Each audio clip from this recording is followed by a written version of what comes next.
हजारों साल पहले जमीन पर इंसान तो थे, मगर इंसानियत खो चुकी थी। जुल्म था, उलूर था, और हर तरफ गुनाहों की तारीकी फैली हुई थी। तब अल्लाह ताला ने एक इंसान को चुना, एक साबिर नबी, हजरत नूह अलैहिस्सलाम। उन्होंने अपनी कौम को पुकारा, दिन में भी रात में भी, ऐ मेरी कौम, सिर्फ एक अल्लाह की इबादत करो, बुराइयों को छोड़ दो, वरना एक सख्त अजाब आने वाला है। लेकिन कौम हंसती रही, मजाक उड़ाती रही। साल गुजरते गए, सदियां बीत गईं।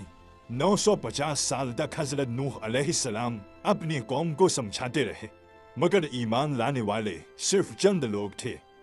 फिर एक दिन अल्लाह का हुक्म आया, ऐ नूह, हमारी निगरानी में एक कश्ती बनाओ। खुश्क जमीन पर जहां दूर दूर तक पानी का नामो निशान नहीं था, हजरत नूह अलैहिस्सलाम एक अजीम कश्ती बनाने लगे। लोग गुजरते, हंसते और कहते कि नूह पागल हो गए हैं, सहरा में कश्ती बना रहे हैं। मगर नूह अलैहिस्सलाम जानते थे कि अल्लाह का वादा सच्चा है। फिर वो लम्हा आ गया, आसमान फट पड़ा और जमीन के सीने से पानी के चश्मे फूट पड़े। पानी, हर तरफ पानी। कुरान में इसका जिक्र कुछ यूं आया है कि यहाँ तक कि जब हमारा हुक्म आ गया और तनूर उबल पड़ा, तो हमने नूह से कहा कि इस कश्ती में हर किस्म के जानवरों में से दो दो के जोड़े सवार कर लो, और तुम्हारे घर वालों में से जिनके बारे में पहले कहा जा चुका है कि वो कुफ्र की वजह से गर्क होंगे, उनको छोड़कर बाकी घर वालों को भी, और जितने लोग ईमान लाए हैं उनको भी साथ ले लो। और थोड़े ही से लोग थे जो उनके साथ ईमान लाए थे। और फिर कश्ती तूफानी लहरों के दरमियान तैरने लगी।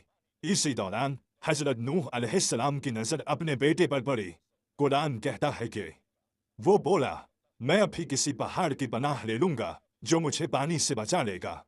नूह ने कहा कि आज अल्लाह के हुक्म से कोई किसी को बचाने वाला नहीं है सिवाय उसके जिस पर वो ही रहम फरमा दे। इसके बाद उनके दरमियान मौज हायर हो गई और डूबने वालों में वो भी शामिल हुआ। और उसी लम्हे एक देव हैकल लहर उठी और सब कुछ अपने साथ ले गई। फिर अल्लाह का हुक्म आया, ए जमीन, अपना पानी निकल जा, और ए आसमान, रुक जा। बारिश रुक गई, पानी उतर गया और नूह की कश्ती एक पहाड़ पर जाकर ठहर गई। इंसानी तारीख का सबसे बड़ा तूफान खत्म हो चुका था, लेकिन उसकी कहानी आज भी हमें याद दिलाती है कि जब इंसान सच को ठुकरा देता है तो अंजाम हमेशा तबाही होता है।